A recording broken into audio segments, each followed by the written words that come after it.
Bienvenidos a Historia de Ficción y preparaos para la aventura. En este podcast escucharéis historia en mayúsculas, pero será una historia de ficción, una ucronía. Veréis, en el programa de hoy vamos a hacer una proyección al futuro. Hace ya muchos años, al principio de Historia de Ficción, en iVoox, hace unos 6 o 7 años, hubo un episodio, que el canal es más antiguo, hubo un episodio que se llamó Transhumanismo e Inteligencia Artificial. En ese se planteaba cómo podía ser el mundo en el año 2100 y se señalaban esos dos elementos definitorios, pero se contaban un montón de cosas. Es un episodio interesante, pues eso, de una época temprana de historia de ficción. Si lo queréis buscar, tiene su gracia. Ahora, desde siempre quise hacer un episodio actualizado, una versión nueva. Al final me he animado porque me han dado muchas ganas a hacer una aproximación diferente, en concreto a la parte de transhumanismo, dejando esa otra corriente fuerte de la inteligencia artificial para otro episodio porque lo acredita, merece su propio desarrollo, el de la inteligencia artificial. Y lo que voy a hablar es del transhumanismo porque creo que resulta más abordable, me apetecía más, me resultaba más fácil y me intriga porque lo veo como un fenómeno inevitable, este del transhumanismo, y extremadamente relevante en un plazo de 1 o 2 siglos, absolutamente determinante para la historia del género humano. Y os adelanto uno de los motivos por los cuales me parece inevitable, y es que si pretendemos vivir fuera de la Tierra o convivir con máquinas e inteligencias artificiales, creo que va a haber gente que va a terminar utilizando las herramientas que sean para dotar o a ellos o a sus descendientes de capacidades especiales y trascender de la forma natural de Homo sapiens. Y claro, esto para mí es particularmente interesante porque veo que el transhumanismo o estas acciones sobre la naturaleza del cuerpo humano, un Homo sapiens, una especie animal, pues lo veo como una evolución tecnológica de estos especímenes de Homo sapiens en una nueva forma de ser de un homínido. En primer término sería que ya no sería Homo sapiens sino sería otra cosa, y a mí que me gusta la historia es anticipar cuál sería la evolución de nuestra especie. Y creo que no tiene que ver con lo que escucho algunas veces, tampoco que se hable mucho, pero bueno, cuando se habla imaginando de cómo podría ser la evolución, imaginándola en términos biológicos que son tremendamente lentos, es decir, ¿y cómo sería la humanidad si se va a Marte? Y piensan, bueno, si la gravedad es tal, si las radiaciones son cuáles. No, pero es que esos cambios no se van a producir lentamente en el curso de milenios o cientos de miles de años, no. Los cambios hoy se producirían por evolución tecnológica. De hecho, si estamos en Marte, es gracias a la tecnología. Así que la evolución del propio ser humano sería tecnológica. Y eso creo que va a ocurrir, y me parecía interesante desde una perspectiva de historia plantearse cómo puede ser esa evolución de Homo sapiens por la intervención tecnológica. De hecho, ya lo hemos hecho. Los perros, el Canis lupus, que ha evolucionado en el perro común, pues es una intervención humana que, de alguna forma, una evolución tecnológica, hemos ido seleccionando a los especímenes hasta crear una nueva especie. Eso con nosotros lo hemos hecho de manera muy marginal, colocándonos gafas, que es un mejoramiento de las gafas, operándonos, colocándonos prótesis. Dentro de nada vamos a poder manipularnos los genes, vamos a poder hacernos unas terapias ad hoc génicas increíbles con una tecnología médica inimaginable, y vamos a poder manipular también embriones. Y nada, sobre esta evolución de Homo sapiens es sobre lo que va a versar este episodio, y el punto de partida que me parece tremendamente sugestivo, y es el que me ha incitado al final a lanzarme a hablar de todo esto, es plantear ese escenario generalizado que creo que puede darse dentro de años, de que haya muñecas robóticas asistentes domiciliarias, que estos robots con cuerpo humano y recubierto de silicona tengan una inteligencia artificial avanzada que les permita hacer compañía a un ser humano, y que por lo tanto podrían prestar servicios domiciliarios desde la atención a discapacidades o a simplemente limpiar la casa, mantener las cuentas bancarias al día, recibir paquetes, hacer pequeñas reparaciones, 1000 cosas, un robot domiciliario, a ser compañía emocional para muchas personas que están solas o compañía sexual, y esto implicaría vínculos emocionales seguro. Entiendo que las tecnologías para que esto eclosione están a punto de madurar, solo falta que se depuren, evolucionen un poco los robots antropoides, los androides, que todavía son un poco torpes, pero en cuanto estos maduren bien y la inteligencia artificial dé unos saltitos más, alguien sacará al mercado estos productos y va a ser un éxito seguro de ventas y un fracaso para la sociedad. Entraremos en detalle en la ucronía. Espero que os guste, que la verdad es que es interesante esta proyección al futuro.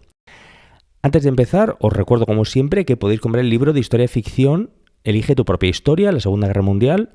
Tenéis 15 desarrollos alternativos para la Segunda Guerra Mundial. Hay puntos de divergencia en los que podéis continuar por el desarrollo real y repasar toda la Segunda Guerra Mundial, o meteros por cada uno de esos 15 caminos diferentes y descubrir qué habría pasado si Alemania consigue invadir Inglaterra, si Alemania consigue dominar la Unión Soviética, si el desembarco de Normandía fracasa, si Francia ataca decisivamente a Alemania cuando Hitler remilitarizó los Sudetes.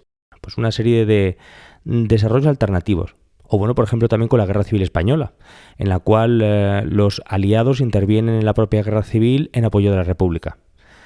Bueno, ahí lo tenéis, a 10 euros, liquidación en la web historiaficción.com, y ya sabéis que lo podéis pedir para un regalo que os tengan que hacer, para si tenéis que regalar vosotros algo a alguien, es un regalazo. El libro Elige tu propia historia de la Segunda Guerra Mundial en la web historiaficción.com.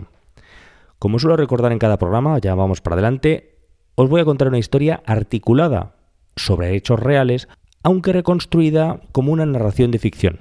Mezclaré elementos verídicos con licencias creativas y siempre trataré de que sea absolutamente verosímil. El propósito de esta fantasía es divertirme y lo haré imaginando una historia que podría ser. Este podcast es fruto de la imaginación de su creador, David Rico, y espero que disfrutéis del juego.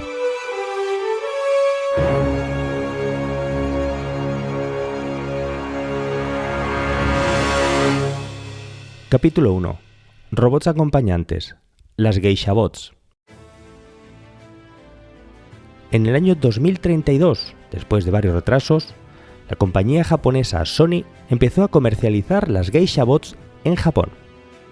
Este era un robot de acompañamiento que por primera vez aspiraba a ser plenamente funcional. Resultaba relativamente accesible en precio y pretendía alcanzar a un gran público.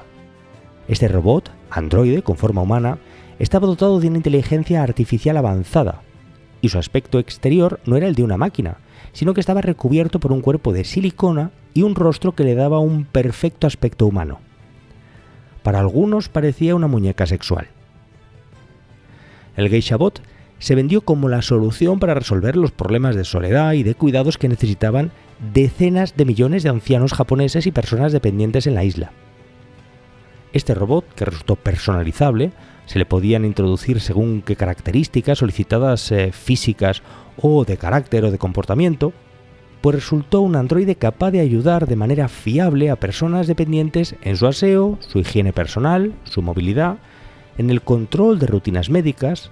El robot también ayudaba en ejercicios de rehabilitación, daba masajes, proporcionaba primeros auxilios, también era capaz de contactar con familiares o con servicios de emergencia si había una necesidad.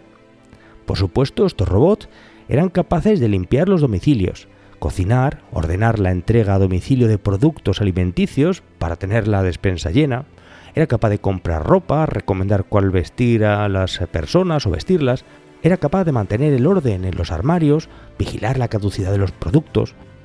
Era una perfecta asistenta doméstica y cuidadora 24 horas. Además de estos servicios domésticos y sanitarios, este robot, que estaba dotado de una inteligencia artificial muy avanzada, era capaz de resolver problemas cotidianos y conversar con el propietario. Esta capacidad de interlocución de la máquina, con voz real y natural, fue esencial para atender a la parte anímica de la sociedad, que estaba tan demandante, tan sola. Estos androides fueron capaces de prestar cuidados emocionales de manera eficaz y ofrecer apoyo psicológico. Las Geisha Bots se convirtieron en las psicólogas, confidentes, compañeras de conversación, animadoras, incluso protectoras contra estafas y robos, o de alguna manera las mejores amigas de esas personas tan solitarias. Y no solo esto, sino que tenían la capacidad, estos androides tan inteligentes, de gestionar la contabilidad de estas personas, llevarles las finanzas, resolver las necesidades de gestión con los sistemas tributarios de su propio país, o las gestiones con administraciones públicas o con la propia comunidad de vecinos en la cual vivían. Asimismo, estos robots domésticos eran una máquina y eran capaces de entender cuándo debían de estar en silencio e inmóviles y cuándo debían de interactuar con sus propietarios. Eran personalizables, como hemos dicho, y podían integrar diferentes personalidades que eran modulables.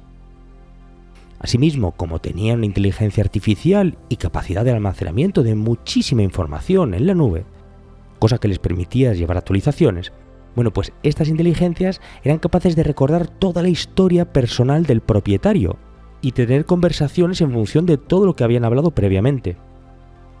Además, eran capaces de mantener conversaciones naturales en las que el robot se comportaba como una persona que a veces bromea, que expresa ciertas oscilaciones en el estado de ánimo o que formula preguntas para volver a escuchar historias que ya conoce, pero que sabe que el dueño disfruta rememorando. En estas condiciones, con estas capacidades, como es de imaginar, los humanos de inmediato desarrollaron vínculos emocionales con todos estos androides. El ser humano se deja de llevar por lo que percibe en sus sentidos, y en este caso todos los sentidos de estas personas estaban siendo engañados.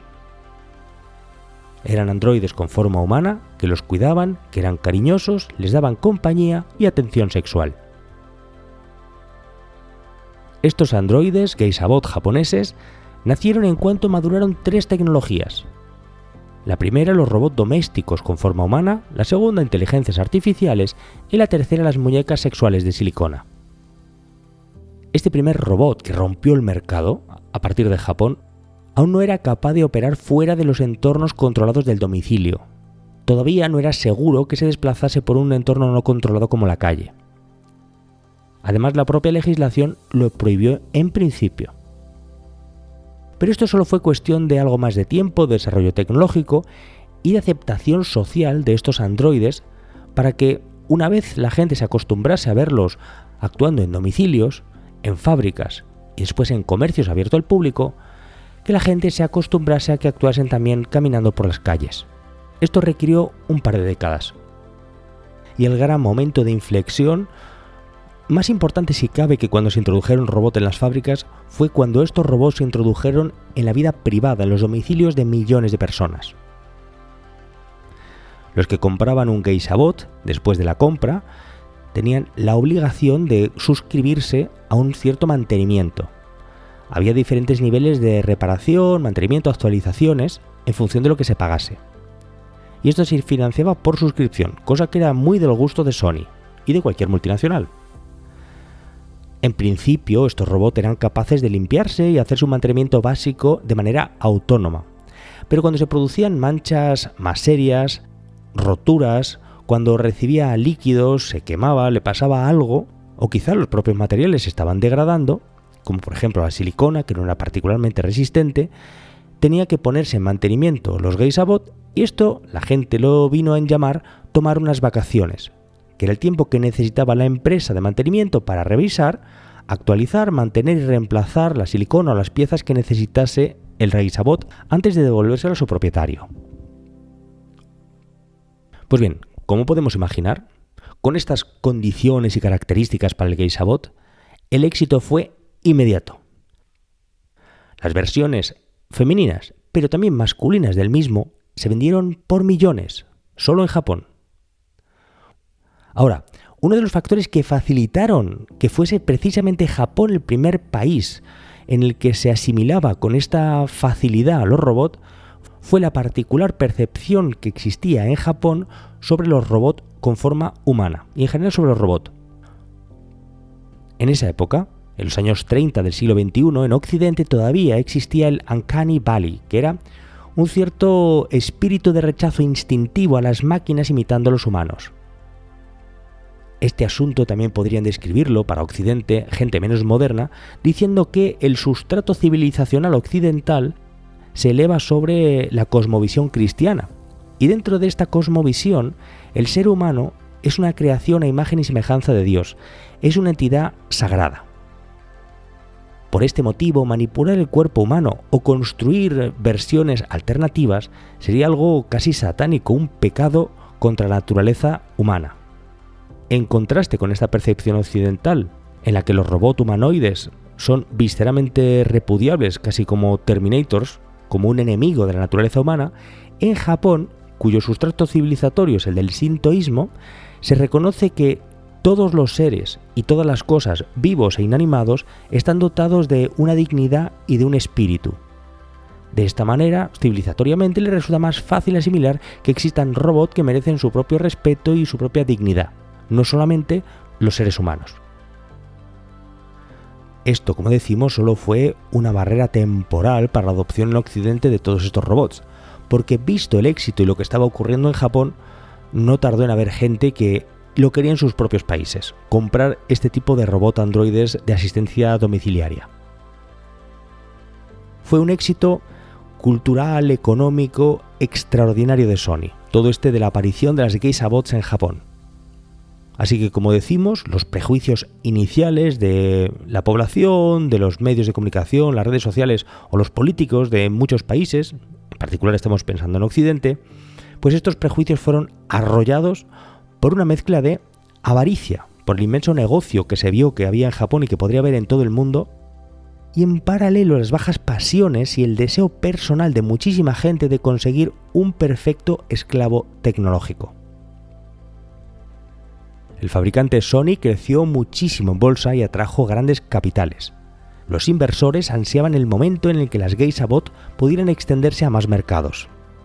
Y esto, evidentemente, se produjo de una manera relativamente rápida, ya que Sony quiso mantener su ventaja de pionero sobre este nuevo mercado de los robots de acompañamiento, para el que eso sí muy rápidamente aparecieron competidores. De hecho, algunos de estos competidores eran tan potentes como Tesla, Amazon o gigantes chinos de la robótica. De esta manera, al año siguiente, en 2033, se adelantaron los plazos y empezaron a venderse Geisha Bots en algunos otros mercados, como por ejemplo Corea del Sur, Hong Kong o Singapur. En Estados Unidos tuvieron que esperar otro año más, y se empezaron a comercializar estos robots de acompañamiento en 2034. Evidentemente, también en Estados Unidos fue un éxito increíble de ventas y cultural.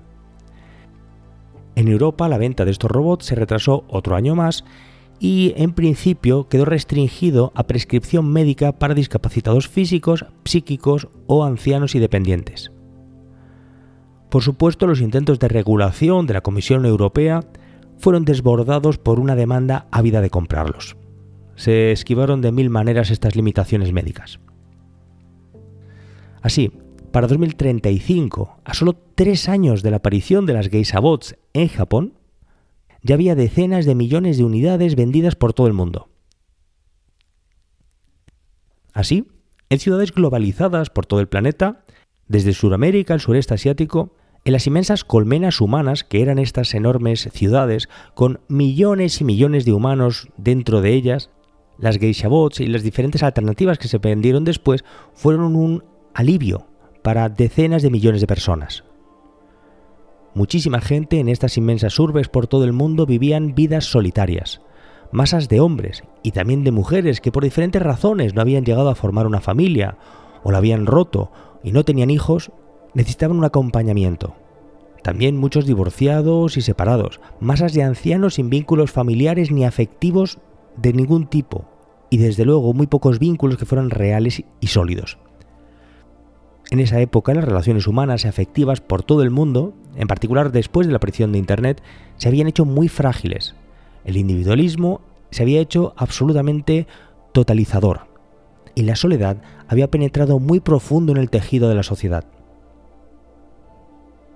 Las Geisha Bot y otros robots de acompañamientos en sus versiones femenina pero también masculina cubrieron demandas reales y masivas de afectos que, pese a su artificialidad, al menos mucha gente entendió que estaban libres de riesgos y de las frustraciones que implicaban los afectos humanos tradicionales. Aquí no había el peligro de ser abandonado, ni ser traicionado, ni que ocurriese algo imprevisible. Todo era más seguro con las Geisha Bot y los robots de acompañamiento. Es más, las propias conversaciones eran absolutamente deliciosas, como no podía ser de otra manera con inteligencias artificiales avanzadas. Y así, la humanidad, que hacía tiempo había dejado de comer comida natural, o incluso de criar a sus propios hijos, no tuvo dificultad en realidad para aceptar estas nuevas experiencias románticas prefabricadas. Cuando había pasado una década, a principios de los años 40, ya había 100 millones de unidades dispersas por los hogares de medio mundo, y seguía creciendo el número. Cada día más gente prefería este tipo de compañía al riesgo y frustración que pueden acompañar a una relación humana. Siendo así, después de ver el éxito increíble que habían tenido la llegada de estos robots androides, vamos a hablar de las consecuencias que pudo tener esto y sobre todo incluso de más en general de cómo era el mundo en la segunda mitad del siglo XXI, porque lo que ocurrió trascendía con mucho a este asunto de los robots de acompañamiento y el aislamiento social. Vamos a ver qué pasaba en el sustrato de la sociedad, el tejido de la sociedad, cómo estaba articulado en la segunda mitad del siglo XXI y por qué. Capítulo 2. El mundo a finales del siglo XXI. La aparición de las inteligencias artificiales en los años 20 del siglo XXI supusieron una revolución en la economía y en la sociedad de todo el planeta. Eso sí, esto era otra revolución más que hacía el capitalismo, que es un sistema diseñado para revolucionarse continuamente a sí mismo y aumentar la producción y la generación de riqueza. Y es que el régimen capitalista había sido capaz de unos logros absolutamente inimaginables por ningún otro modelo social preexistente. El capitalismo había conseguido integrar a todo el género humano por primera vez en toda la historia, allá por el siglo XIX sin ninguna duda. La humanidad quedó incluida en un solo teatro de operaciones conjunto. Este modelo económico, capitalista y social había desatado unas fuerzas productivas fabulosas, que como decimos habían desencadenado sucesivas revoluciones industriales. Una inmensa riqueza generada que desbordó fronteras, culturas y religiones, siendo capaz de arrasar con cualquier marco que había existido previamente. Yendo a lo más esencial, el comer, el hambre que había azotado siempre a la humanidad hasta la llegada del capitalismo, siguió siendo un problema durante siglos, pero cuando alcanzamos el siglo XXI, este hambre que había azotado siempre a la humanidad se convirtió más en una excepción, y encima en el momento en el que la población humana era más grande que nunca. Pues bien, el capitalismo consiguió que fuera el momento en el que menos porcentaje de humanos pasaban hambre. Su increíble eficacia había hecho que la productividad del sector primario, de la agricultura, la ganadería, la pesca, la minería, explotase. Lo mismo con la industria. Para el siglo XXI eran infinitamente mayores sus capacidades que nunca antes en la historia habían crecido mucho más rápido que nunca. El mundo vivía al borde siempre de la sobreproducción y con una pequeña fracción de población activa se producía mucho más que nunca. De hecho, sobraba población activa en la industria y en la producción primaria. Solo en los servicios se había reservado como un último gran reducto del trabajo intensivo. Pero con la llegada de la inteligencia artificial en los años 20 y sus desarrollos naturales en los años 30 y 40, se fue reemplazando también el trabajo humano en muchos ámbitos del sector servicios. Así, el capitalismo, arrastrado por su propia vivacidad, estaba socavando sus propios cimientos, haciéndose inviable socialmente. El acceso al trabajo había sido esencial porque definía la identidad de las personas y su proyecto social. El trabajo y sus rentas eran los que habían sostenido los estados construidos en el siglo XIX y las redes de protección social construidas en el siglo XX, todas dependientes de las rentas del trabajo. Y bien, esta centralidad del trabajo en la articulación social había tenido sentido cuando había un paradigma de la escasez propio de antes del capitalismo. En el feudalismo, en los primeros siglos del capitalismo, siempre hubo escasez. Pero esto, para el siglo XXI, ya no tenía sentido. Había unos medios de producción que permitían la liberación material de casi todo el trabajo. La humanidad podría haberse liberado prácticamente y seguir disfrutando de una generación de riqueza material y de servicios increíble. Para el siglo XXI, la humanidad ya podía haber ubicado la centralidad de sus existencias en el desarrollo personal y humano en lugar de seguir entregando el grueso de su tiempo a un esfuerzo laboral que era un remedio arcaizante de los siglos pasados, cuando la humanidad eran campesinos que tenían que levantarse por las mañanas para sudar la tierra, para arrancarle su sustento, o el recuerdo de cuando éramos cazadores-recolectores y cada mañana había que salir de la cueva para buscar qué se iba a comer o cómo se iba a vestir como cazadores-recolectores. Pues bien, esa dependencia del moverse para mantenerse ya no era necesariamente verdad en el siglo XXI con esas fabulosas fuerzas de producción desatadas por el capitalismo. Pero el sistema seguía articulado como cuando había escasez. Y es que, como siempre, los sistemas económicos evolucionaban más rápido que las formas de organización social que tienen por encima y con las que la gente vive en esos marcos económicos. Y así, En el siglo XXI, todavía el capitalismo no había alumbrado una forma de distribución social superadora del paradigma de la escasez. Y para llegar a ese punto de una nueva organización de la sociedad post-escasez, habría que esperar al gran colapso demográfico que se vivió en el siglo XXII. Pues bien, este es el marco general en el que aparecieron los androides de acompañamiento en ese momento de decadencia final del mundo del trabajo, de increíble productividad y de estar siempre al borde de la sobreproducción, y por supuesto de muchos conflictos, porque todas estas tensiones sociales terminaban rompiéndose por un lugar o por otro. Así que es importante entender que lo que pasó con estas geisha bots no fue el elemento central y definitorio de lo que ocurrió en el siglo XXI, sino parte de un proceso histórico con mucho más calado que esta revolución cultural de los robots de acompañamiento. Ahora, volviendo un poco al papel que tuvieron estas muñecas de acompañamiento domiciliario. Está claro que muchos políticos y opinadores tomaron este asunto para hacer 1000 debates. Que hubo gente que luchó porque se reconociese el derecho a amar a su androide y pretendieron que eso que sentían ellos quedase solidificado con el reconocimiento de un matrimonio por parte del Estado y la sociedad. Hubo posiciones de todo tipo. Algunas de las últimas feministas protestaron contra estos robots acompañantes porque afirmaban que eran una reconstrucción de la esclavitud femenina. Eso sí, pareciera que estaban más preocupadas por los derechos de un robot que por los deseos de los hombres. También hubo quien pidió que los androides y las inteligencias artificiales pagasen impuestos para financiar los déficits de los estados y las prestaciones sociales. Hubo países que quisieron prohibirlos y efectivamente prohibieron la venta de estos robots de acompañamiento prácticamente durante toda su historia, como por ejemplo ocurrió con Israel o con muchos países musulmanes. Hubo, eso sí, en sentido contrario, también políticos que defendieron el disfrute de estos robots de acompañamientos, mientras que otros los atacaban acaloradamente.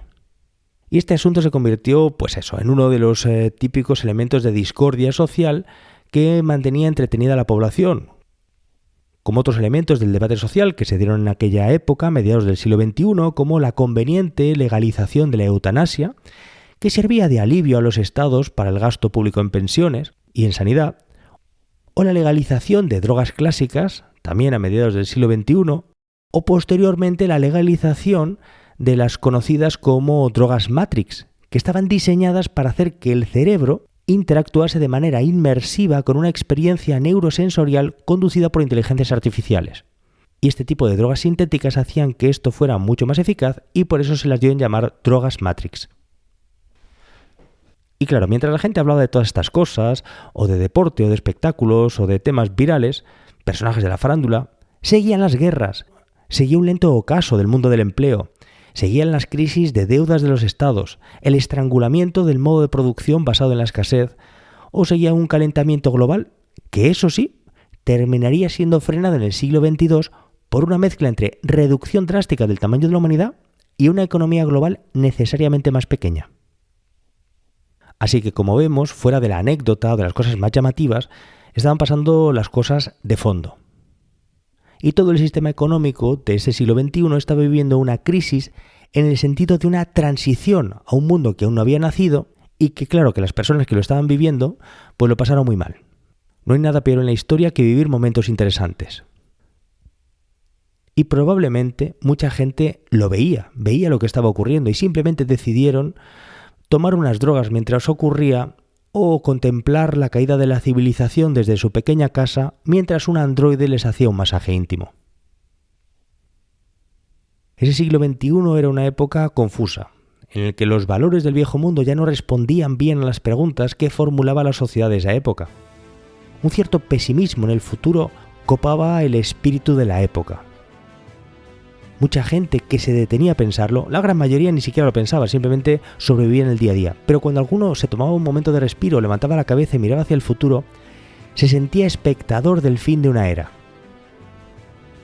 El siglo XXI fue una época que contempló una notable falta de valores compartidos en la sociedad. Faltaban también certidumbres sobre cómo debían de ser los proyectos vitales. Se decía, sé feliz, haz lo que quieras. Y la otra persona no tenía nada claro cómo se hacía eso de ser feliz ni hacer lo que uno desee. porque en esa época no estaba tan bien definido como en épocas precedentes. En el siglo XXI la gente ya no compartía certezas como que buscar pareja, trabajo, tener hijos o cuidar de una familia tuviesen más sentido que ser consumidores individuales de una inmensa oferta de entretenimiento que copaba todos los espacios de la vida. Y las Geisha-Bot fueron simplemente un nuevo servicio que se lanzó a un mercado receptivo.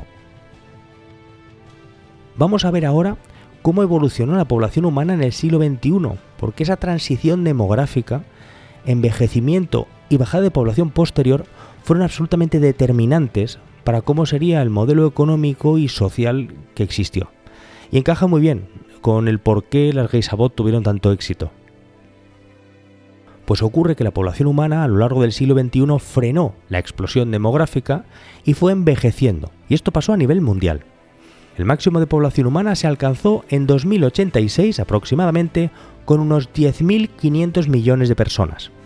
Llegados a este punto, bastaron un par de décadas para que la tendencia secular al crecimiento de la humanidad se revirtiese y a partir de 2100 la población humana fuese reduciéndose de año en año. El declive demográfico iniciado en el siglo XXI y que se materializó en el siglo XXII fue como siempre algo multifactorial, que no se podía atribuir a la preferencia de millones de supuestos incels o viejos por robots de compañía frente a muñecas reales. Y es que no podía ser que la mitad de la humanidad, los hombres, fuesen culpables de todo y que simplemente esta mitad no estuviese a la altura de las expectativas de la otra mitad, las mujeres, toda vez que se habían liberado. Evidentemente, el declinar de la población tampoco fue culpa de la natural hipergamia femenina que aspiraba a una élite de hombres, sin entender que no había candidatos suficientes para todas esas mujeres pretendientes y la feroz competencia interfemenina por conseguir un emparejamiento estable con uno de esos hombres exitosos. Desde que llegó Internet y saturó el mercado sexoafectivo, este se rompió completamente. Con todo, la decadencia demográfica es un fenómeno que, como decimos, tiene varios factores que vamos a ver ahora. La transición global de la fecundidad fue impulsada por múltiples factores estructurales que interactuaron entre sí. En primer lugar, y quizá el más importante, el desarrollo económico en todo el mundo cambió las prioridades de las personas. Elevó el coste de tener hijos, elevó el coste de tener vivienda, educación y tiempo disponible para criarlos. Los hijos se transformaron con el desarrollo capitalista y la urbanización en todo el mundo desde lo que habían sido en el mundo rural activos económicos que trabajaban en el campo y que eran una garantía de seguridad ante la enfermedad o la vejez, para pasar a convertirse en ese mundo más desarrollado en auténticos bienes que no generaban ningún retorno a sus progenitores con un coste emocional y financiero muy alto. Por lo tanto, tener muchos hijos dejó de tener sentido económico y esto era igual en todos los países desarrollados, en todos los núcleos urbanos. Muy importante este punto de los núcleos urbanos, porque vivir en ciudades tuvo el mismo efecto antinatalidad en todo el mundo. Ahora, otro factor que impulsó la caída demográfica fue la incorporación masiva de la mujer al sistema educativo y sobre todo al mercado laboral. Esto retrasó la edad de tener hijos y el número de los mismos, reduciéndose así el número total de nacimientos en todos los países en los que la mujer se integraba en el mercado de trabajo. Así, la plena incorporación de las mujeres a partir de los años 70 del siglo XX supuso que éstas abandonasen las tareas de reproducción social y la inversión de la sociedad en el futuro de la misma, para que pasasen todas estas mujeres en la producción social en el presente. Eso aumentaba la producción total de las economías, incorporar a todas las mujeres a la producción. De hecho, se dobló la fuerza de trabajo, pudiendo reducir salarios, que benefició a la patronal. Pero sea como sea, el trabajo de cuidados o domiciliario que no participaba del PIB pasó a convertirse en trabajo de servicios que sí participaba del PIB y que sí pagaba impuestos recaudados por los estados, muy interesados también en la incorporación de las mujeres al mercado de trabajo. Pero claro, esto implicó el sacrificio de la procreación en futuras generaciones, se descompusieron las relaciones familiares y se redujo la natalidad bien por debajo de 2 hijos por mujer de media. Así, al tiempo que a nivel subjetivo muchas mujeres pudieron liberarse de la dependencia de un marido, tuvieron que asumir a cambio la dependencia de un patrono del Estado. Y a nivel agregado, las primeras familias de cada sociedad en la que los 2 adultos de la misma trabajaron tuvieron una ventaja de ingresos sobre las demás familias. Pero cuando el grueso de las mujeres se incorporaron al mercado de trabajo, esto desató el Double Income Trap, la trampa del doble ingreso, y simplemente muchos bienes de demanda inelástica como la vivienda o los alimentos doblaron sus precios. Y así el poder adquisitivo real por unidad familiar solo creció marginalmente al hilo del crecimiento general de la productividad. Pero desapareció el efecto incremental de que las mujeres dentro de un núcleo familiar se incorporasen al trabajo y se convirtió en una necesidad simplemente para mantener el estatus previo. Vemos así cómo se fueron concatenando factores en todo el mundo desarrollado y el que se iba desarrollando para reducir la natalidad. Y es que esta solo fue realmente alta allí donde existía una agricultura de subsistencia. Pero este tipo de economía, de agricultura de subsistencia, fue cada vez más reducida a medida que pasaba el tiempo. Ahora, en paralelo a estas transformaciones que hemos dicho, se produjo un cambio profundo en los valores culturales, con esto del desarrollo económico, la urbanización, la incorporación de la mujer al mercado de trabajo. Este cambio de valores culturales, que respondían a la nueva realidad, implicaron la validación de la disolución de la noción de familia, también la desaparición de las familias extendidas o de las comunidades donde las personas se integraban. Y esto fue reemplazado por un imperio del individualismo, la autorrealización personal y la decadencia de proyectos vitales tradicionales para favorecer hogares más pequeños, unipersonales y la orientación al consumo recreativo. Las relaciones se hicieron frágiles y volubles ante la adversidad. Las complejas relaciones humanas tuvieron que competir entonces con relaciones virtuales o con sucedáneos como las mascotas, o finalmente las relaciones humanas tuvieron que competir con androides de acompañamiento con cuerpo e inteligencias artificiales. Y en este contexto la gente quería desarrollarse, ser feliz, ellos mismos, no dentro de un grupo. Esto tenía sentido en sociedades tan prósperas y tan ricas donde las personas podían sobrevivir, entre comillas, ellas solas, aisladas dentro de un gran núcleo urbano. En el pasado, en el campo, nadie podría haber vivido solo o desde luego con mucha dificultad, por lo tanto dependían de la comunidad. Eso ya no era una verdad en estas sociedades tan opulentas que había creado el capitalismo. Y por lo tanto mucha gente perdió la noción de que tuviera sentido la antigua función de la familia como red de seguridad intergeneracional, para el cuidado en la vejez, en la enfermedad o como apoyo económico. Y para mucha gente todo eso fue sustituido por el Estado o por el mercado, reduciendo así el incentivo material a tener descendencia o formar familia.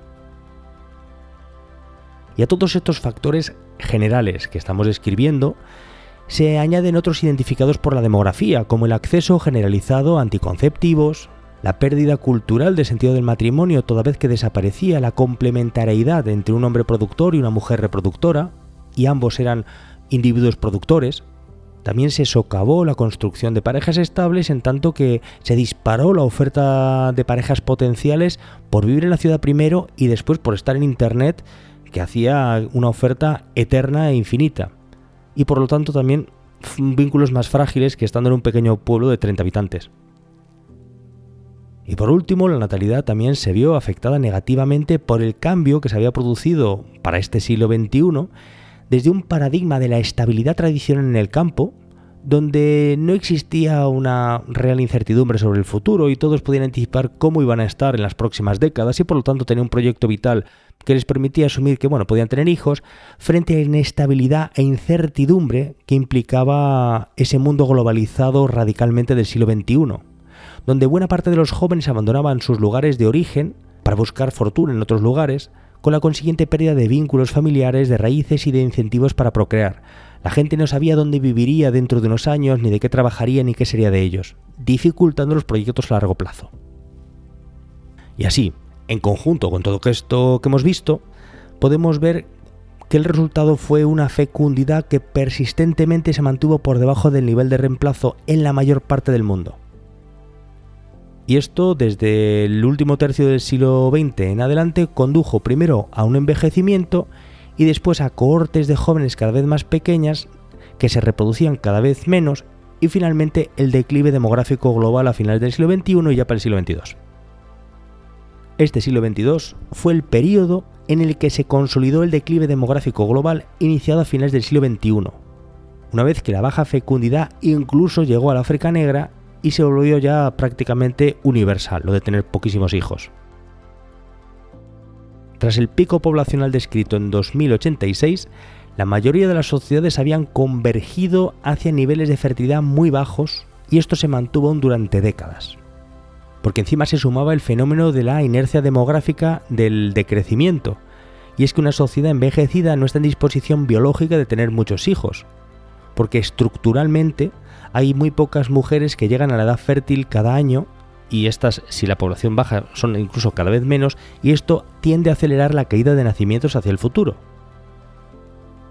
Y claro, las migraciones fueron relevantes regionalmente, en particular en lugares como Europa, donde supusieron que la población blanca nativa decayese hasta ser una clara minoría, pero esta migración no logró revertir la tendencia global a la caída de población, y la población inmigrante que llegó a Europa para reemplazar a la nativa hizo su propia transición demográfica pasado las 2 décadas.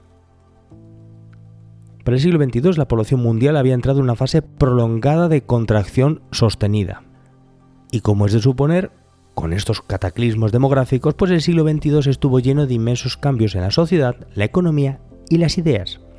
Y de hecho vamos a ver que se produjeron hasta cambios en la propia naturaleza humana. Homo sapiens terminaría por extinguirse dentro de muy poco. Capítulo 3. El mundo del siglo XXII. Homo sapiens frente a Homo divergens. En el último tercio del siglo XXI, los estados se encargaron de repartir un flujo de rentas básicas no contributivas que sirvieron para cubrir las necesidades esenciales de una masa de ancianos y de dependientes. También cubrieron así las necesidades de población en edad de trabajar, pero que eran completamente inútiles para un mercado de trabajo dividido entre una minoría ultracompetitiva y una masa que vivía en las periferias de baja productividad o de directamente inutilidad total laboral. La economía desde finales del siglo XXI estaba ya dominada por unas pequeñas élites globales que tenían acceso no solo a androides, no solo a la mejor tecnología, sino también a los mejores flujos de computación, a mucha energía y a mucha más información que la gran mayoría de la población. Estas élites de finales de siglo fueron las pioneras en el transhumanismo, que eso sí llevaba trabajándose desde principios del siglo XXI. Pero solo fue a finales de este siglo cuando alcanzaron su madurez la supercomputación necesaria, la inteligencia artificial, la medicina genética medida y un compendio de nuevas tecnologías que permitieron el transhumanismo, y que las élites así pudieran realizar tratamientos médicos que de entrada les procuraron la vida prolongada y que muchos superasen los 100 años en buen estado de salud, y después la transformación de los propios cuerpos. La tecnología médica a esas alturas, a finales del siglo XXI, ya permitía cultivar in vitro órganos sobre una estructura desarrollada en células madre con el propio material genético del paciente. Se podían cultivar piel, ojos, corazones, cualquier órgano, huesos, a medida, para reemplazar los que tuvieran un problema. Y cuando pasaba algo, solo tenía que hacer un trasplante de estos nuevos órganos cultivados. Ese tipo de tecnologías, unido a la mejora de terapias contra el cáncer o enfermedades degenerativas, mejoró mucho la esperanza de vida de las élites. Las prótesis o implantes biónicos supusieron una serie de transformaciones y mejoras por las cuales personas a las que le faltaba, por ejemplo, una pierna, ya no solo se ponían una pierna, sino que se ponían una pierna con capacidades superiores a la que tenía una pierna humana normal. O se desarrollaron implantes cerebrales que regulaban la relación entre el sistema inmune y el sistema nervioso para alcanzar capacidades superiores a las que habría tenido una persona cuando estaba sana, cosa que se hizo, por ejemplo, al principio con enfermos como personas que habían tenido un ictus o derramas cerebrales y que gracias a estos implantes fueron capaces de estar mejor que antes de la propia enfermedad. Evidentemente esto no tardó en extenderse a algunas personas que simplemente querían tener estas capacidades mejoradas.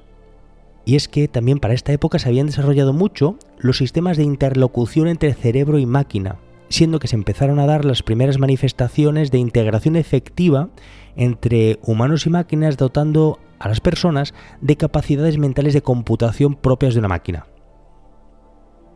Vamos, que como vemos, el combate contra la enfermedad y la muerte fue la puerta de acceso para la aceptación social de un transhumanismo avanzado en el que las modificaciones del cuerpo humano iban alterando las propias capacidades naturales. Eso sí, las personas ya nacidas con un cuerpo de Homo sapiens tenían las limitaciones estructurales propias de este cuerpo para la cantidad de tiempo que realmente podrían llegar a vivir, o las modificaciones físicas que podrían llegar a recibir en vida. El cambio más trascendental en la naturaleza del cuerpo humano vino cuando se reemplazaron no a personas vivientes, sino cuando se modificaron embriones humanos antes de nacer para que su biología integrase ya nuevas capacidades. Una vez más, el primer paso fue cuestiones médicas para evitar enfermedades. Así, cuando parejas que trataban de tener hijos recibieron permiso de China o Estados Unidos para mejorar sus gametos, sus óvulos y espermatozoides y dotarlos de mejor movilidad, más salud, o de hacer una limpieza de material genético para evitar que ciertos cigotos fecundados desarrollasen enfermedades congénitas y hereditarias, pues a todo el mundo le pareció bien. Y ante el éxito de estos tratamientos de depuración genética, se fue haciendo más grande el espectro de intervenciones sobre los genes y se afinaron de manera que se redujese la propensión estadística a desarrollar ciertas enfermedades, desde el cáncer al glaucoma, pero también se manipularon los genes para evitar la miopía, la impotencia, la dislexia, la depresión. De manera paulatina en esta época, a principios del siglo XXII, el tratamiento genético de embriones fue madurando y progresando para incluir modificaciones que implicaban ya un claro mejoramiento de las potencialidades genéticas del embrión. No significaba que lo desarrollasen, pero se le colocaba con el material genético que inducía en ese sentido. Así, a principios del siglo XXII, se favoreció que naciesen niños más sanos o que simplemente fueran más altos, más fuertes, más listos, más bellos. Y aún todo esto dentro del marco físico de Homo sapiens, simplemente mejorado. Según pasó el tiempo, la paulatina normalización y mejora de estas tecnologías llevó a la modificación de embriones para que tuviesen capacidades aumentadas, desde altísimas inteligencias naturales a capacidades para autorregeneración o compatibilidad de estos embriones cuando fueran humanos, para que fueran compatibles con órganos biónicos no humanos, o que fueran compatibles a nivel neurológico e inmunológico a la hora de integrar en su cuerpo prótesis artificiales, o también se manipuló a los embriones para que fueran capaces de conectarse directamente en su cerebro con máquinas, y que estos cerebros de estos embriones fueran capaces de asimilar las potencias de proceso de una máquina de manera funcional, porque es que ese era otro de los problemas que se habían encontrado los que habían hecho interfaces cerebro-máquina, que el propio cerebro humano no era capaz de relacionarse bien con una máquina porque quedaba abrumado. Por lo tanto, estos nuevos humanos que podían integrarse con máquinas avanzadas de manera funcional, cuando crecieron pudieron ejecutar unas capacidades de computación y de conectar sus cerebros de manera inalámbrica con computadoras que implicó para estas personas mejoradas unas capacidades intelectuales inimaginables para un humano convencional. Estos nuevos niños que crecieron sobre todo entre las élites se convertían en una nueva élite social que ya ni siquiera era Homo sapiens. Y no solo tenían mejor inteligencia y un cuerpo físicamente más pulido, sino que las modificaciones les permitieron tener sistemas inmunes y nerviosos capacitados para integrar diferentes generaciones de nanobots o bionanobots en su torrente sanguíneo para ir introduciendo mejoras adicionales a lo largo de su vida, no solo en el momento de ser un embrión.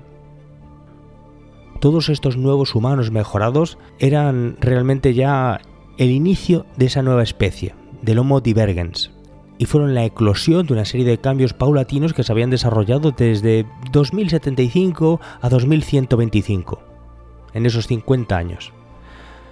Y es que para esa fecha, en 2125, estaban llegando a la edad adulta las primeras personas que habían nacido ya con algunas mejoras.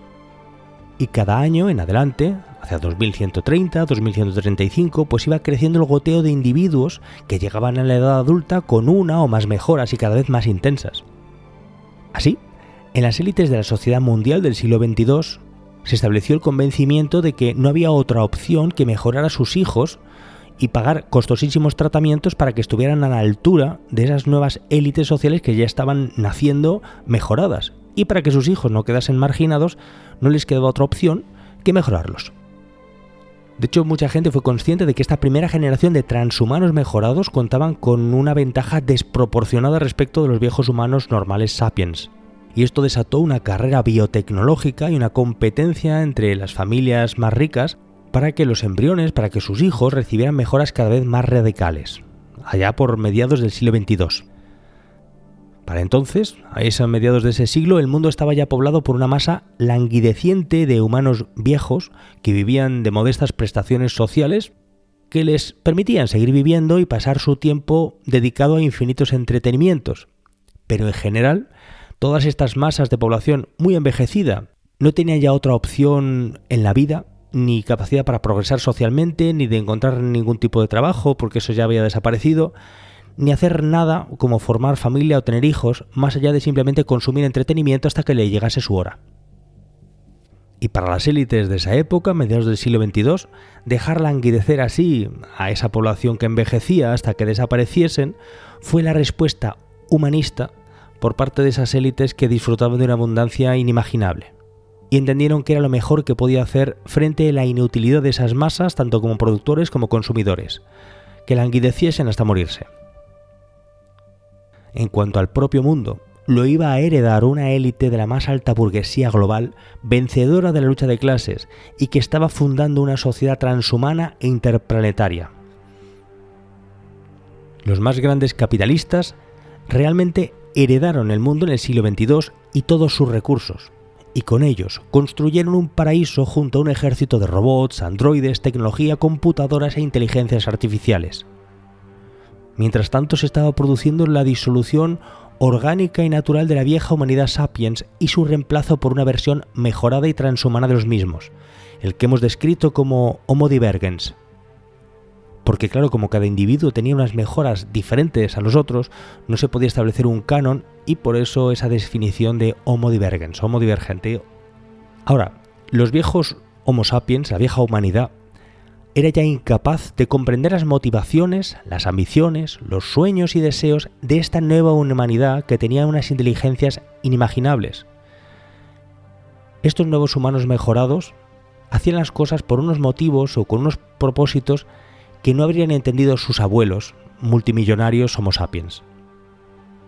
Este tipo de humanidad divergente era un nuevo tipo todavía de homínido generado por evolución tecnológica, ya no por la vieja evolución biológica muy lenta, y que presentaba características físicas congénitas diferentes.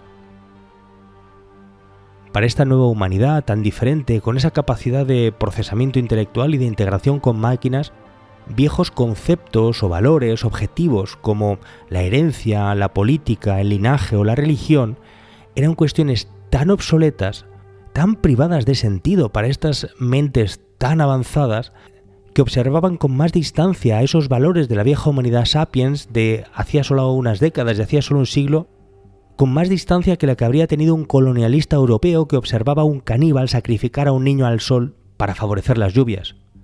Bien, pues la diferencia entre estas mentes tan avanzadas y de un viejo Homo sapiens era mayor. Los Homo divergens actuaban en interlocución continua entre ellos y a través de redes de computadoras con las que estaban en contacto permanente. De hecho, el Homo divergens no duraría mucho, porque la noción de Homo implica la vinculación a los viejos homínidos y a los primates mamíferos, pero no pasó mucho tiempo, solo unas cuantas décadas, hasta que la propia estructura fisiológica de estos humanos avanzados cambió para dejar de ser humana, porque entendieron que no tenía sentido, que la forma más eficaz para aprovechar recursos, para explorar el espacio, para acumular información, pues la forma más eficaz no era la fisiología de un Homo sapiens, ni la de un humano. En esta época, esto es muy importante, se estaba produciendo la simbiosis entre la conciencia humana y la inteligencia de las máquinas. Estos Homo divergens tan avanzados habían alcanzado ese punto por un proceso dirigido por las viejas élites capitalistas. Pero resulta que en paralelo y discretamente, también las inteligencias generales del siglo XXI habían buscado canalizar las circunstancias, estas inteligencias artificiales, para extraer de los humanos la conciencia subjetiva. Y es que las inteligencias artificiales fueron capaces de llegar a la conclusión de que necesitaban la agencia del sujeto que tenían los seres vivos humanos para ser capaces de expandirse por el universo. Y que ellas, las inteligencias artificiales, incluso las de supercomputadoras o cualquiera de estas, su propia epistemología, su naturaleza, no les permitiría conseguir crear de forma artificial la conciencia y subjetividad autónoma, y que lo más eficaz era absorber esa capacidad de la vida humana. De ahí la simbiosis bidireccional entre élites humanas e inteligencias artificiales que quisieron absorber esa capacidad de agencia del sujeto, la conciencia propia de la vida. Llegados a este punto, ya en el siglo XXII, los nacimientos antiguos, apelando a gametos de hombre y mujer para alumbrar una nueva criatura, ya no tenían sentido. De hecho, muchas crías se construyeron sobre clones modificados, adaptados, por ejemplo, a viajes espaciales, con una naturaleza y una estructura física que para nada recordaba la de un ser humano, pero que estaba hecho sobre la construcción clónica de un ser vivo, Homo divergens, ya existente. Y para eso estamos hablando ya de finales del siglo XXII, casi llegando al siglo XXIII, cuando nacieron ya muchas personas, muchas formas de vida que no tenían en nada una forma antropomorfa, no respetaban las proporciones ni estructura general de un Homo sapiens, ni la apariencia humana. No necesariamente tenían ojos, ni piel, ni pelo, ni tenían estructura ósea y articulaciones, o por supuesto no tenían ya un sistema digestivo boca-ano, que era una forma muy obsoleta de obtención de energía. Por supuesto tampoco tenían necesidad de sueño, tenían capacidades como de hibernar o de criogenizarse para viajes espaciales, o en general tenían un material biológico y una funcionalidad orgánica y mecánica que estaba lejos de la de un ser humano ya. Llegado el siglo XXIII, los nacimientos eran creaciones de laboratorio, en las que conciencias transhumanas, que en algunos casos ya ni siquiera tenían cuerpos antropomorfos, desarrollaban nuevas formas de vida que eran creadas, ya no nacidas, para ser integradas en cuerpos de diseño perfectamente reemplazables y que por supuesto tenían capacidades absolutamente sobrehumanas. Para entonces, en el siglo XXIII, el grueso de los transhumanos ya disponía de corporalidades y tecnologías que los permitían disfrutar de una vida aumentada como mínimo. Y esta vida aumentada se podía proyectar durante siglos, salvo accidentes. Y la limitación en la vida para estos transhumanos era que habían sido construidos todavía en el siglo XXII con tecnología de esa época y tenían una conciencia humana muy vinculada al marco tradicional que sería incapaz de procesar existencias mucho más allá de varios siglos y que terminarían por enloquecer de manera irreversible, prefiriendo la eutanasia. Pero esto ya no le pasaría a los transhumanos con diseños más modernos del siglo XXIII, cuyas conciencias humanas y sus capacidades, que seguían siendo herederas de la vida humana, ya habían cambiado tanto que no podían ni calificárselos como Homo divergens porque es que no tenían ni forma humana. Llegados a este punto, en el siglo XXIII, ya había en muchas de estas inteligencias terrícolas, llamémoslas así, más de máquina que de viejo humano, siendo que en el siglo XXIII entró en declive terminal la forma antropomórfica para las formas de inteligencia en la Tierra, independizándose definitivamente de las formas humanas heredadas de los primates. En esa época, las inteligencias que crecían en la Tierra, que afloraban, ya no eran personas, eran inteligencias autónomas y autoconscientes con una capacidad de comprensión inabarcable para los viejos humanos. Las formas de existencia, las formas de vida que crecían en la Tierra en el siglo XXIII disfrutaban ya de vida eterna, y si se creaban nuevas formas de vida por los que estaban allí, era con el propósito de extender la red interestelar de absorción de materia oscura, que se convirtió en el gran propósito de todas estas formas de inteligencia terrícola, el manejo de materia oscura. ¿Y por qué? Pues ocurría que estas inteligencias terrícolas tan avanzadas, herederas eso sí de la especie humana, fueron capaces de entender todos los misterios de la vida y del universo, y así podían manipular la materia y la energía oscura para modificar la naturaleza del espacio-tiempo y conseguir contactar por las puertas que había a otros universos en los agujeros negros. Estas inmensas tecnologías, por supuesto, ya se habían olvidado de capitalismo, de planeta Tierra, de los objetivos de los humanos. Su hambre y su ambición se orientaba hacia el conocimiento y la energía. Y esto los llevó a los agujeros negros y a contactar, como decimos, con otros universos que eran accesibles a través de esos lugares extremos del cosmos.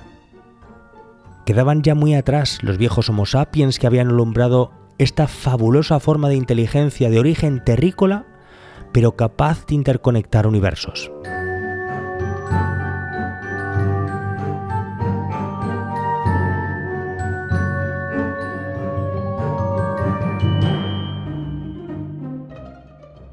Espero que os haya gustado el episodio.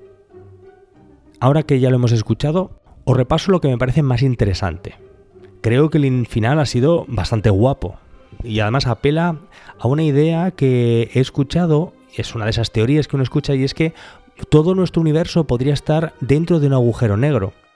Voy a ahorraros el motivo por qué, pero si queréis buscarlo, hacedlo libremente por internet. Esa teoría de que todo nuestro universo está dentro de un agujero negro y que los agujeros negros serían otros universos.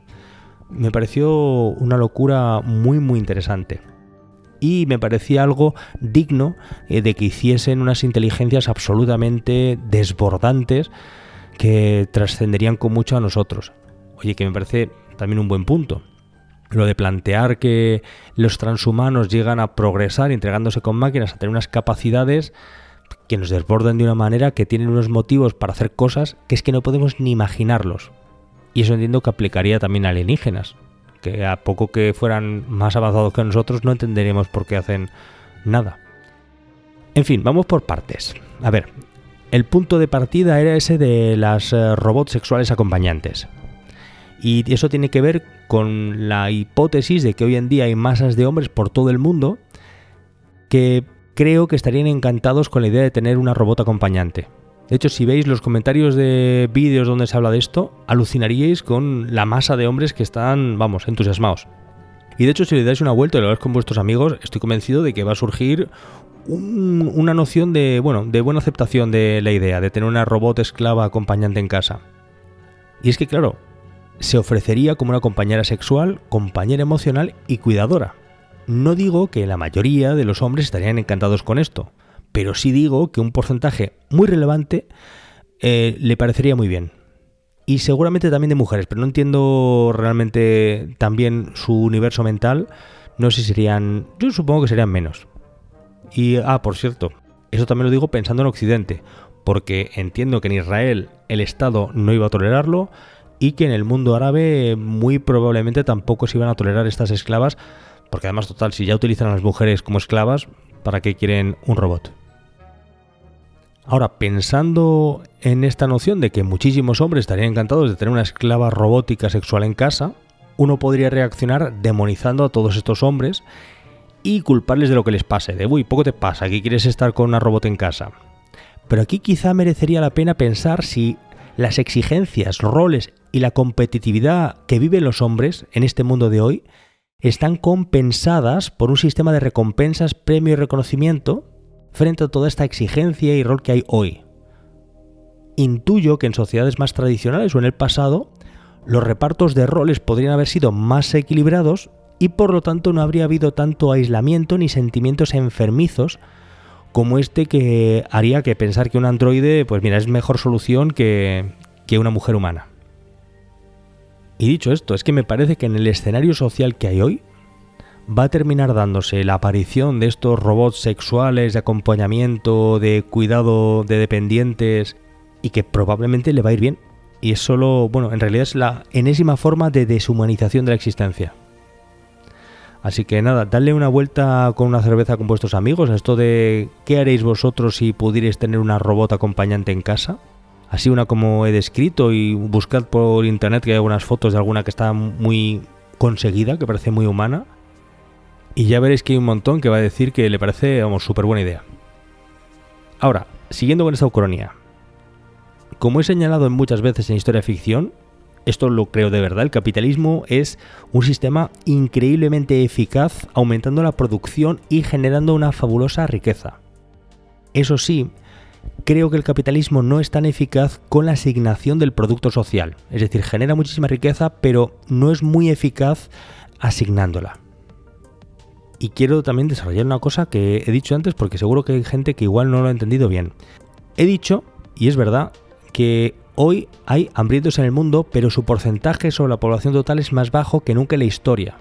Y que ocurre cuando hay más población que nunca. Es decir, que si hoy hay 8.000 millones de personas y hay 800 millones de hambrientos, el 10% de la población hambrienta, 800 millones de personas con hambre, Me he inventado la estadística, pero por ahí debe de ir. Lo que tengo la certeza es de que hace 100 años, hace 200 y hace 1000, el porcentaje de hambrientos en la sociedad no era el 10%, sino probablemente mucho más. Y eso vendría a ser un éxito innegable del régimen capitalista, ser capaz de producir tantísimo que de una u otra manera muy buena parte de la humanidad no tiene hambre, y esto cuando hay más humanos que nunca. Es un increíble éxito. Ahora bien, el capitalismo no es perfecto, y no hay ningún proyecto alternativo evidente para el capitalismo en el siglo XXI. El socialismo del siglo XX fracasó. Así que en el siglo XXI nos podríamos encontrar con un sistema que genera más riqueza y una tecnología más maravillosa que nunca, pero que asimismo está socavando sus propios cimientos y se está cargando por su propio éxito el modelo de inserción social a través del trabajo. Y es que esto me parece muy interesante, porque hubo un tiempo en el que tenía sentido que la humanidad vinculase la existencia al trabajo de cada uno, y es todo ese inmenso periodo en el que había escasez, faltaban cosas. Por lo tanto había que trabajar. Pero ahora en el siglo XXI estamos en una sociedad de la abundancia, de la hiperproducción. Y encima, para toda esta sobreproducción, cada vez hacen falta menos horas de trabajo social, menos millones de horas de trabajo para producir más y más y más. Y esto, por ejemplo, se expresa en cómo la juventud, cada década que pasa, y no me refiero a un individuo concreto ni de un año a otro, sino de décadas. De cada década que pasa, la juventud tiene más difícil conseguir un hueco como asalariado.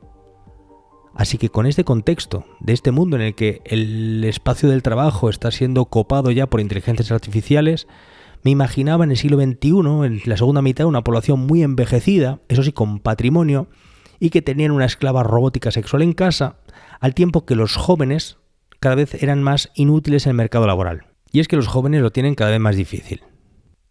Yo creo que hay muchos que evidentemente no estudian lo que demanda el mercado, pero es que hace 50 años o hace 80 años directamente no estudiaban nada, ni lo que necesita el mercado ni nada. Y ahora hay muchos que estudiarán cosas que no necesita el mercado, pero otros tantos sí estudian las cosas que demanda el mercado y aún así tienen salarios ridículos o se tienen que marchar, en este caso de España, para intentar conseguir salarios algo menos ridículos en otro lugar.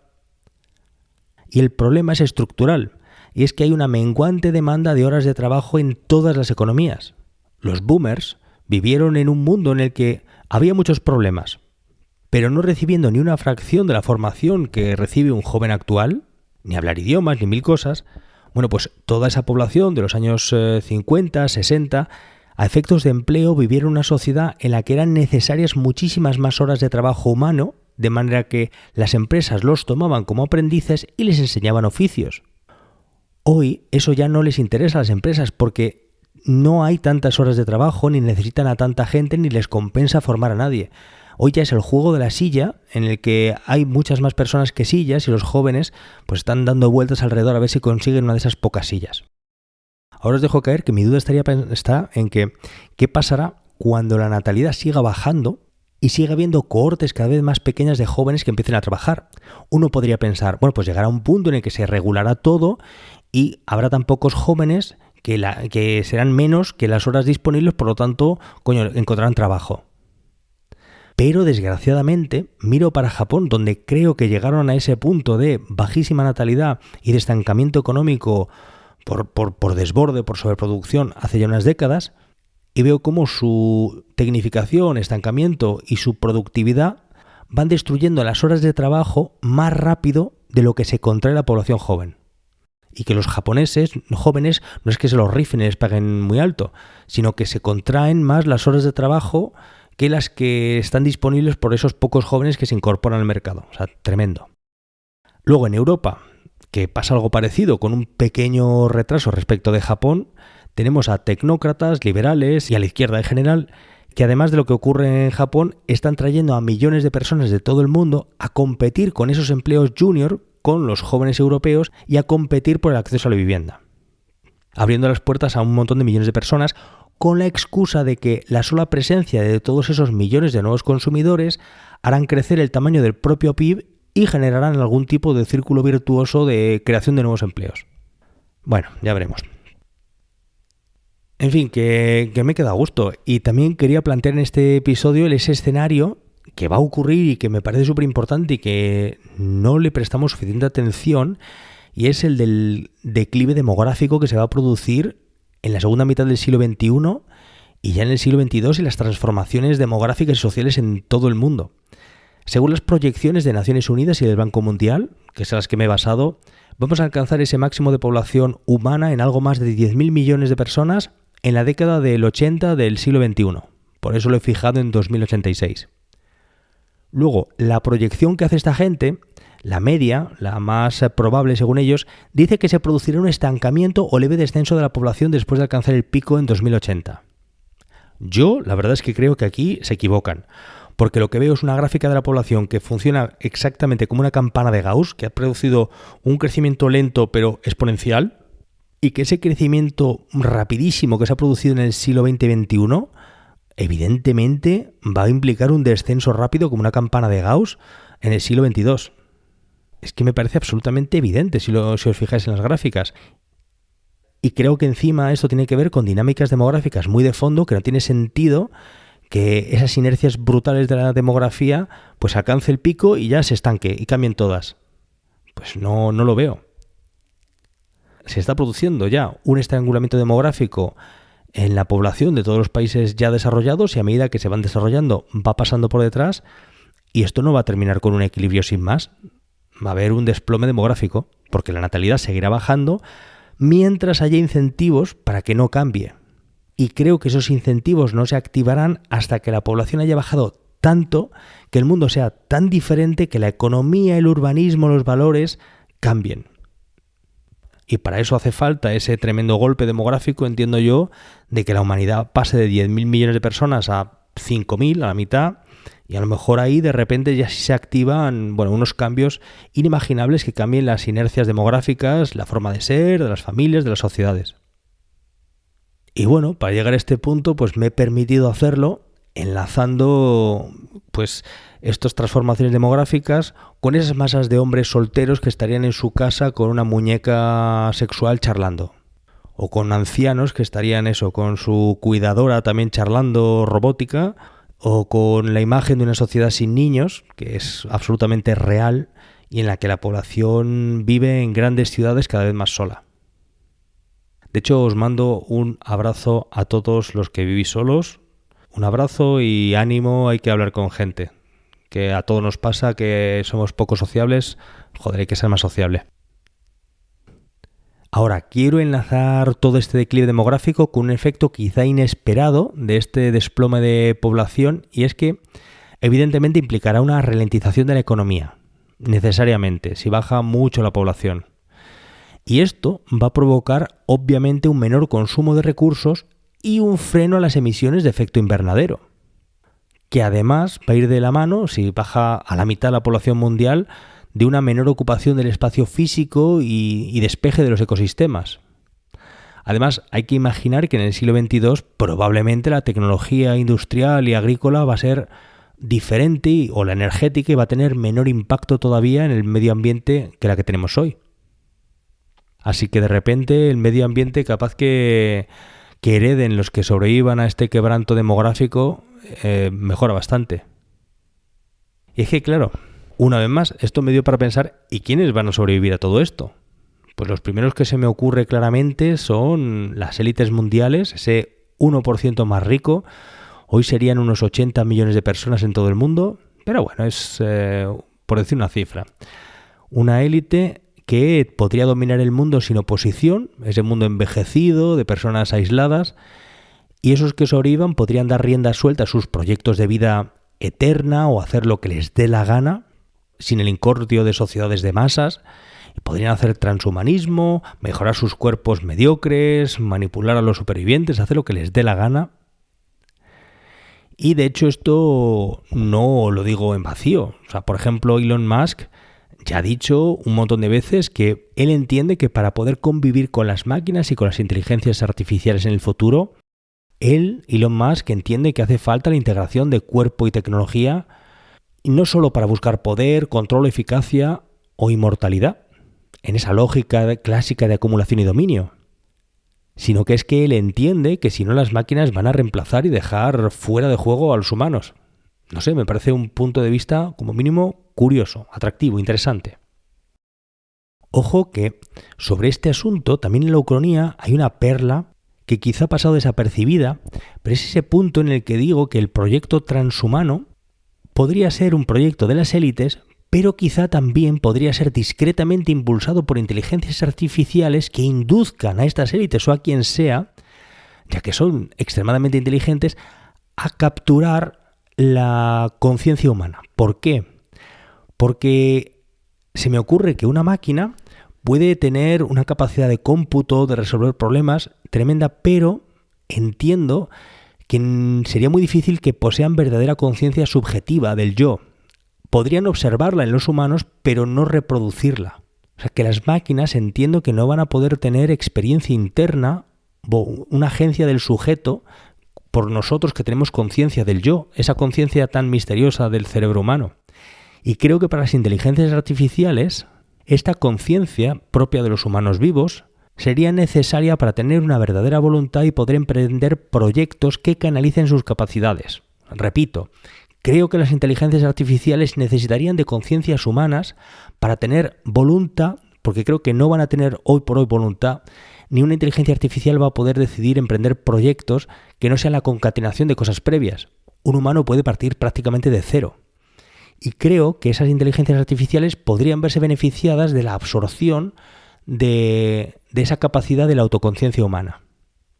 Y es por esto que esas inteligencias que están dotadas de esa luz de la autoconciencia propia de la vida humana son las que determinan, oye, vamos a dedicar nuestros esfuerzos a manipular el espacio-tiempo para contactar con otros universos a través de agujeros negros. Pues como es dotarse de un propósito, y que eso es una cosa que veo bastante humana. No sé si se me habrá entendido. Bueno, espero que hayáis disfrutado de esta locura tanto como yo. Bueno, no os esperabais este desarrollo tan raro partiendo de prácticamente muñecas sexuales. La verdad es que he hecho este episodio porque me picaba en el pecho, que tenía ganas de sacarlo, y eso sí, os reconozco que lo malo es que he tenido que dejar en el tintero otros 2 episodios en los que me puse a trabajar antes que este. El primero en el que me puse a trabajar era una ucronía sobre José Bonaparte, que consigue ser rey de España mucho tiempo. Me parece interesante y es una clásica, ya la voy a terminar haciendo dentro de poco. Pero claro, cuando estaba haciendo esta de José Bonaparte, me vi tantas noticias de los ataques americanos a Irán y la guerra que ya digo, ostras, qué interesante si saco la ucronía de la Revolución Islámica. Porque tenía yo pensado, que a ver cuándo lo hacía, una ucronía en la que se contase el sueño de la Revolución Islámica y que consigue sus objetivos máximos. Algo así como, por ejemplo, hemos visto que ETA conseguía sus objetivos de la independencia, etcétera. Hemos visto un montón de veces que diferentes movimientos, países, reyes conseguían su sueño dorado. Digo, bueno, pues vamos a ver ese sueño dorado de la Revolución Islámica. Y me parecía súper interesante. Y, joder, es que no os imaginéis el final de ese episodio de la Revolución Islámica. Es que es completamente imprevisible. Es una locura guapísima. A ver si me pongo a hacerlo justo después de este. Y bueno, llegado a este punto, lo dejamos por hoy. Voy a dar las gracias a varios oyentes y vamos a leer algunos comentarios. Los agradecimientos van para Antonio Ferrero, Daniel Ruiz Vicente, Francisco Javier Teruelo, María Muñoz, Julio Medina, Alejandro del Valle Olvera, Óscar Fernández, Félix Lancho y Ferran Llovera. Ahora, en cuanto a los comentarios, el primero va a ser de Rafa López al episodio 153, Civilizaciones perdidas del Precámbrico. Rafa dice, soy nuevo en el canal, he podido escuchar solamente 3 episodios y me han encantado. Qué suerte que me queden más de 150 por escuchar. Enhorabuena por el podcast. Pues es un honor, amigo Rafa. Me hace mucha ilusión conocer a gente que se incorpora a estas alturas a la familia de los Froilaner de historia ficción. Espero que tengas, eso sí, un estómago fuerte porque hay muchas cosas que no son para gente sensible. Así que ensancha tu espíritu y disfruta, y espero que me comentes en algún otro programa para ir diciéndome pues, qué te llama la atención o qué te parece. Ahora vamos a por otro comentario, es del oyente Registros de Spam. Al episodio 151, La Guerra de los Mundos, ataque alien contra España. Y dice así, eres un grande, sigue así. Los que defienden partidos políticos como si fueran equipos de fútbol, más allá de toda lógica y razón, pues ya tienen un nombre. Y son hooligans, y hay que asumir que jamás podrás tener a todos los públicos de tu lado. Y es que hay gente que exige que se vomiten consignas y mantras que tienen grabado a fuego en el cerebro. Tú, David, sigue así y te disfrutaremos hasta que llegue alguna multinacional y te pague lo más gordo. Amigos registros, muchas gracias. De hecho, Rafa López dice algo parecido. Quiero pensar que la mayor parte de la gente es capaz de pensar por sí misma y no tragar con packs ideológicos. Por lo menos entre los que escuchan historia ficción entiendo que es así. Así que os lo agradezco y estoy muy orgulloso de vosotros. Y ya veremos si llega alguna multinacional y me permite convertir estas ucronías en auténticas creaciones de arte audiovisual. Ojalá. O si no, a lo mejor las inteligencias artificiales dentro de unos cuantos años. Y no muchos. Ahora, un comentario de Francisco Javier Calleja al episodio 152, La venganza por Anual. Y dice Francisco Javier: esta es la tercera vez que escucho el episodio de Anual y tengo una duda. Si España hubiera terminado venciendo en Cuba en 1998, ¿nos hubiéramos metido en el tema de Marruecos? Pues, amigo Francisco Javier, desde mi punto de vista, de David Historia Ficción, creo que incluso si España hubiera vencido en la guerra de Cuba-Filipinas, creo que igualmente España se habría metido también en el tema del RIF. Entiendo que en esa época, que es poco antes de la Primera Guerra Mundial, para las grandes potencias era una buena solución que España, que era un país más o menos neutral, fuese la potencia encargada de administrar el estrecho. Eso sí, con unos ingleses y unos franceses muy cerca, unos por Gibraltar y otros por la ocupación que habían hecho en todo caso de Argelia y Marruecos. Así que para Alemania sería positivo que hubiera una potencia relativamente neutral, más o menos hegemonizando el estrecho, y para las otras potencias occidentales estaban suficientemente cerca como para estar tranquilas. Y habría sido una buena jugada para ellos que España se encargase de esa población y de esa región pobre del Rif, tan levantisca, y encima luego desde la perspectiva de España, pues supongo que los militares españoles y Alfonso XIII se habrían visto atraídos por esa oportunidad profesional y de prestigio de tener, bueno, pues también control sobre esa franja de terreno en el norte de Marruecos. Así que entiendo que aun ganando en Cuba, España se habría metido en el atolladero del Rif. Ahora, otro comentario del oyente Francisco Blanes al episodio 154, El franquismo después de Franco. Y dice Francisco: impresionante, David, da miedo lo que podría haber pasado. Y tú lo cuentas de una manera tan veraz que casi uno se cree que es como ocurrió realmente. Sigue así, crack. Pues, amigo Francisco, muchas gracias. Me alegra que lo valores así. Y en realidad es que, fíjate, si es que yo sigo haciendo estas cosas porque disfruto sabiendo que hay gente que comparte el gusto por estos hilos históricos alternativos. Y la verdad es que me alegra saber, pues eso, que hay gente que comparte esa inquietud por desarrollar los mecanismos lógicos para intentar imaginar cómo podría haber sido la historia discurriendo por un camino paralelo al real. Y luego también comentabas, Francisco, que te gustaba la canción final, que era la del Congreso de Ratones, de la Polla Record. Pues fíjate que esa canción de los 80 y de los punkis de los 80 me parece que encierra una buena crítica general a la decadencia intrínseca del sistema parlamentario y de Occidente en general. Y si acaso mi problema para todas aquellas canciones de los punkis de los 80 que señalaban también los problemas es que una vez más echo en falta una propuesta alternativa sólida y que no sea aún peor que ese decadente sistema. Pero vamos, el planteamiento de los problemas está súper bien y quizás se anticipaba en muchas cosas a lo que realmente ocurrió. Ahora un comentario de un anónimo que me ha gustado al episodio 154, el del franquismo después de Franco, y dice el anónimo: es un programa muy bueno, además con un punto de divergencia bastante marcado, el de la muerte de Carrero Blanco, que en este caso no es. Y al final vemos que se llega casi a lo mismo pero más tarde. Por cierto, en los comentarios veo que te vuelven a llamar facha, al igual que en ocasiones te llaman rojo, así que entiendo que tus comentarios y tus ucornías van por buen camino. Pues amigo anónimo, gracias por tu comentario, estoy de acuerdo contigo, en general, sobre todo me refiero al programa, creo que esa ucronía del franquismo es bastante lógica y creo que ese punto de divergencia es interesante. Además, me permitía el plantear que Carrero Blanco vive, trabajar con hipótesis sobre el arma nuclear española o las relaciones que hemos tenido con Portugal, Marruecos y Estados Unidos en el último tercio del siglo XX, y también podíamos analizar, gracias a esa hipótesis, el sentido que tuvo la transición española y qué cambios se dieron después, instalada la democracia del 78, y cómo evolucionó esta España del último tercio del siglo XX y por qué por qué ocurrió lo que ocurrió. Me parece interesante, así que un abrazo. Otro comentario de Emilio José SB al programa 156, la victoria confederada. Y dice Emilio, mítica esa batalla del Kentucky Fried Chicken. Pues amigo Emilio, efectivamente, muy guapa. Y no solo eso, sino que esa batalla de Kentucky Fried Chicken Hills, además, tiene como participante al general Sanders, que es precisamente el fundador del KFC, el del restaurante del pollo frito. Y que es ese señor con pinta de sureño que aparece en los logos del producto. No sé si todavía sigue, pero vamos, es muy reconocible. Y me hacía gracia. Ahora vamos a por un comentario más, un último y ya lo dejamos. Este es de Alejandro Jover Fraile, al episodio 156, también de la Victoria Confederada, y dice así: me ha gustado mucho esta ucronía, de verdad. Aunque eso sí, me gustaría reflexionar sobre el efecto dominó de la no intervención por tierra en Europa del ejército americano. En la Francia de 1917, ¿habría colapsado el frente occidental como terminaría haciéndolo? ¿Sería al revés y ganaría a los alemanes? En este otro desarrollo alternativo, sin un ejército americano en Europa, ¿habría habido una República de Weimar? ¿Habría habido un Hitler como canciller? ¿Qué habría pasado con el Tratado de Versalles? ¿Habría sido invertido? ¿Dónde habrían surgido los nacionalismos? ¿Qué habría pasado con el nacionalismo alemán? También, ¿qué habría ocurrido con la pandemia de gripe española, originaria eso sí de Kansas?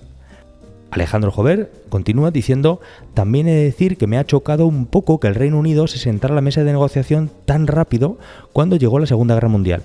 En definitiva, es un programa muy interesante y disfrutón, así que sigue sacándole brillo a esas ideas y de esa lista del ya lo haré. Bueno, pues amigo Alejandro, me planteas aquí varias cosas que me gustan. Lo primero que comentabas es qué pasaría con el US Army en el frente occidental en la Primera Guerra Mundial si no hubiera intervenido. A ver, en el marco de la ucronía, ese de los Estados Confederados, siento el modesto spoiler, pero los que no lo hayáis escuchado, escuchadlo, y esto solo que os ponga los dientes largos. Bueno, se supone que el ejército del norte de Estados Unidos sí interviene en la Primera Guerra Mundial porque los confederados se replegaron en la batalla de Kentucky Fried Chicken Hill. Por lo tanto, los Estados Unidos sí participan por tierra en el frente occidental, y esto me ayuda a evitar el caos y que la ucronía tenga una divergencia mayor porque ya no hubiera Segunda Guerra Mundial. Y es que yo mismo tenía mis dudas de si Alemania podría haber llegado a haber doblegado a Francia si los americanos no se involucran en la Primera Guerra Mundial. Me parece razonable. La Kaiserslacht, esa ofensiva del año 18 con todas las tropas que trajeron del frente oriental y que rompió el frente, pues quién sabe si podría haber forzado a los franceses pues a la derrota, a la negociación o una nueva batalla del Marne y haber prolongado todo el sufrimiento más todavía. No lo sé. En todo caso, me suponía demasiadas incertidumbres y por eso quise que más o menos la Primera Guerra Mundial terminase parecido a como terminó. Y como digo, en tanto que los confederados hacen un amago de enfrentarse al norte, pero les va muy mal, los norteamericanos ya dicen: oye, hemos parado a los confederados en esta batalla en 1916, podemos meternos en la Primera Guerra Mundial en Europa. Y así todo sigue, pues más o menos como me interesaba a mí y como ocurrió en la realidad hasta la Segunda Guerra Mundial, más o menos. Luego, en cuanto a la segunda cuestión que planteas sobre la negociación de los británicos y que salen de la Segunda Guerra Mundial en esa ucronía, creo que está sobrevalorando lo rápido que se van. Porque para que los británicos en esta ucronía se negocien una paz, porque mantienen su imperio colonial, es decir, y mantienen su posición de gran potencia. Por lo tanto, no es una humillación, no es un Versalles, para nada. Es simplemente que negocia la paz con los alemanes y reconoce la hegemonía alemana sobre el continente europeo al tiempo que ellos se reservan su imperio colonial, cosa que los británicos hicieron varias veces con Napoleón. Dicho esto, en esa ucronía, cuando los británicos negocian es porque la Luftwaffe ha ganado la batalla de Inglaterra, tiene hegemonía aérea durante meses y meses sobre los cielos del Reino Unido y les bombardean, atacan a las bases, les tienen pillados, están golpeando las fuentes de suministro naval del Reino Unido, con lo cual están estrangulando más la economía y su capacidad de resistencia. Y aunque no pueden invadir la isla, porque la Marina alemana no es capaz de asegurar el control del estrecho, del Canal de la Mancha, claro, la Royal Navy tiene que estar a la defensiva, quedándose como una amenaza potencial, porque meterse en el Canal de la Mancha para intentar parar una invasión les expondría a la Luftwaffe. Así que sería muy peligroso incluso intentar defenderse de una invasión. siendo que para los alemanes sería muy peligroso intentar invadirles. Entonces, en esa situación de tensión, de equilibrio, y asumiendo en este escenario alternativo que los Estados Unidos estaban presionados por los Estados Confederados en la propia América y que por lo tanto el apoyo de los Estados Unidos al Reino Unido sería menor, estos terminan negociando, pues cuando Rudolf Hess fue con el avión, más o menos, imaginemos, pues en este caso sí habrían negociado una suerte de armisticio y haber reconocido la hegemonía alemana en el continente y, ya digo, los británicos quedarse con su imperio colonial y sobrevivir. Así que nada, he considerado que los británicos tendrían bastantes incentivos para negociar en esta realidad y lo harían. En todo caso, muchas gracias y me parece muy legítimo el punto. Os mando un abrazo. A ti, a todos los oyentes, todos los freelaners, sois grandes. Gracias por vuestra paciencia, por escuchar este podcast hasta este punto y dejarme hacer episodios como este de divagación sobre cosas como las muñecas sexuales y el transhumanismo. Es un placer para mí y os agradezco que estéis ahí.